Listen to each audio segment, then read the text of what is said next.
j'ai l'impression, je suis riche, c'est que cet argent-là, man, je me suis acheté une grosse maison, c'est que la maison, c'est que le linge, tout ce qui me manque maintenant, c'est une belle femme, j'apprenais encore, mais où me trouver une belle femme, hein?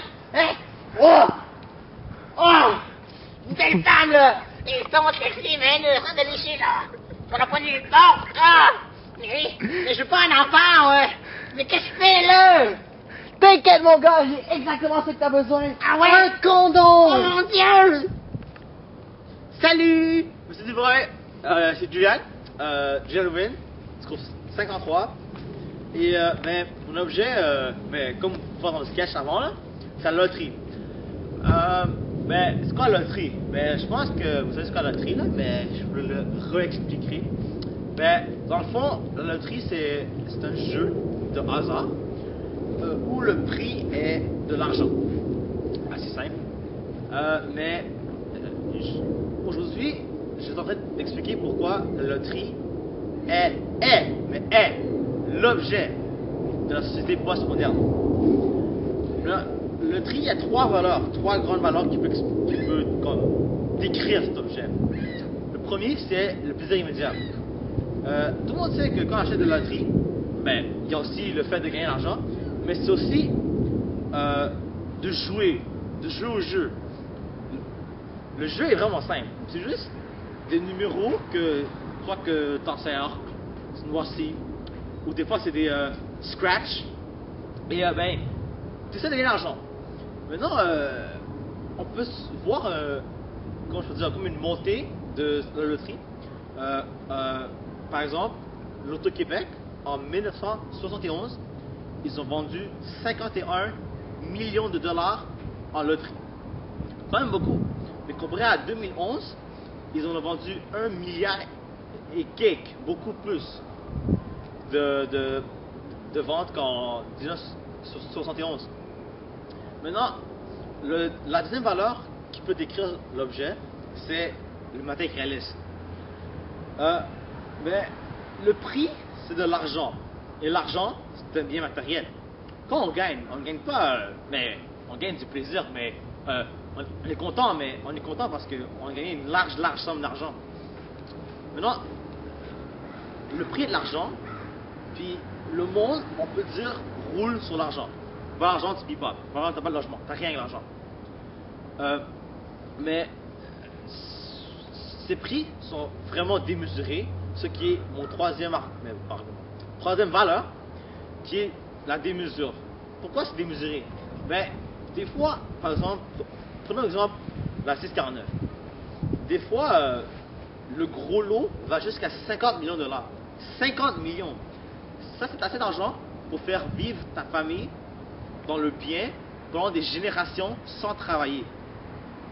Aussi, les chances de gagner la loterie, le gros lot, c'est environ une chance sur 19 millions. 19 millions, ça c'est plus de... C'est genre un chiffre plus gros que le nombre de personnes au Québec. Donc, c'est pour ça que la loterie, c'est l'objet de la société contemporaine. Allô? Monsieur Dubreuil? C'est Johnny de la classe 503. En fait, je pense que les deux autres m'ont embarré dans cette cabane. Puis ils m'ont oublié et j'ai aucun moyen de m'en sortir. En fait, avant que je meure, j'aimerais ça vous communiquer mon oral d'éthique sur les représentations de la postmodernité. En fait, ce que je pense qui représente la postmodernité d'aujourd'hui, c'est l'art des filles Hobbes. Mais qu'est-ce que l'art des filles Hobbes? Au Japon, cet art a pris naissance avec l'aide de plusieurs jeunes filles. Cet art démontre une variété de jeunes filles qui met leur bouche, leur langue sur une poignée de portes. À première vue, une poignée de portes, c'est pas quelque chose de sexuel.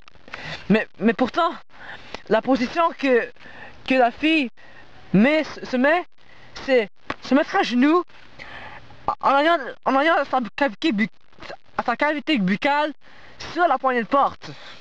D'après moi, c'est vraiment une soumission à l'homme.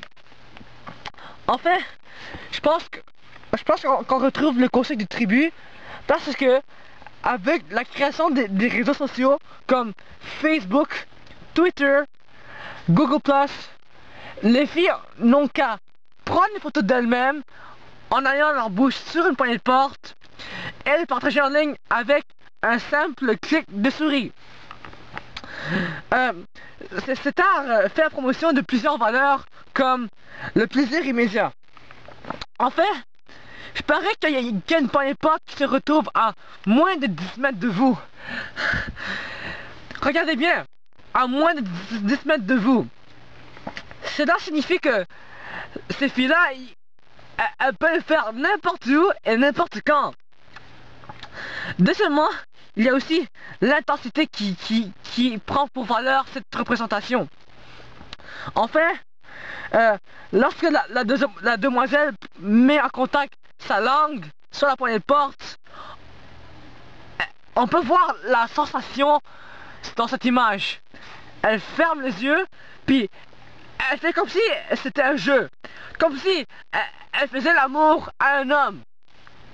Donc, j'ai pas beaucoup de temps là, mais j'espère que la vision d'une poignée de porte pour vous aurait changé avec cette représentation de la postmodernité. Merci beaucoup, monsieur Dubreuil, puis en espérant que je vous vois en classe. Bonne journée. Salut! Bonjour, monsieur Dubreuil. Je suis Wixarien du Rose 503. Comme vous avez vu dans le petit sketch d'avant, je vais vous parler du condom. Je trouve que c'est la chose la plus représentative de la société postmoderne. Premièrement, qu'est-ce qu'un condom? Vous me demandez.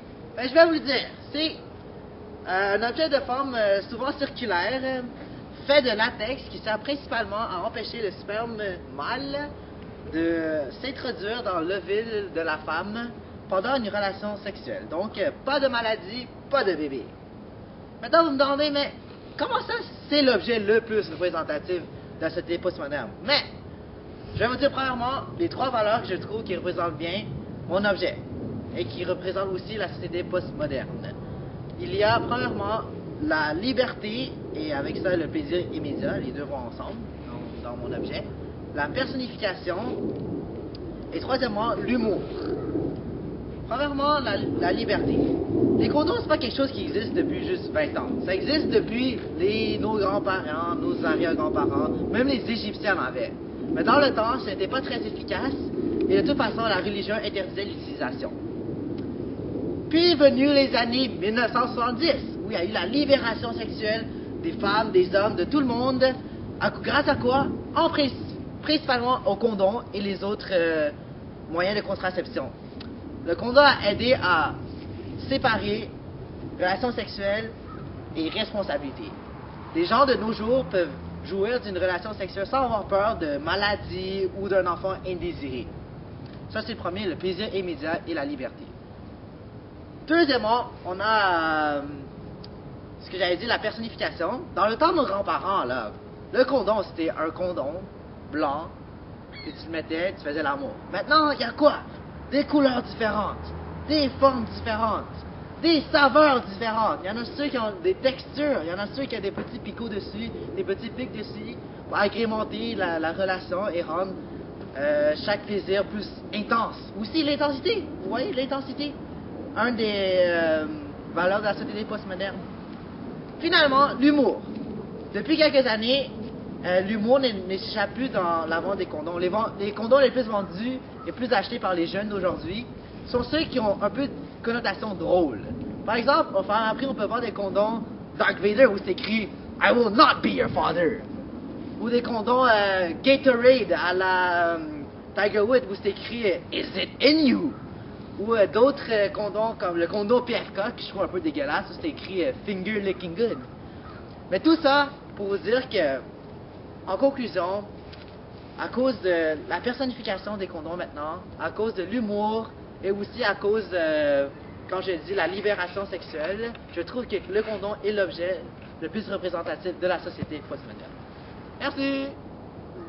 Merci, M. Dubreuil, de nous avoir écoutés. Merci! Merci! Oh, merci! Ah, la démesure. Bon, c'est ça, là. Merci de nous avoir écoutés, monsieur. Donnez-nous une bonne note, puis on serait heureux. Bye bye. À la prochaine! Ah!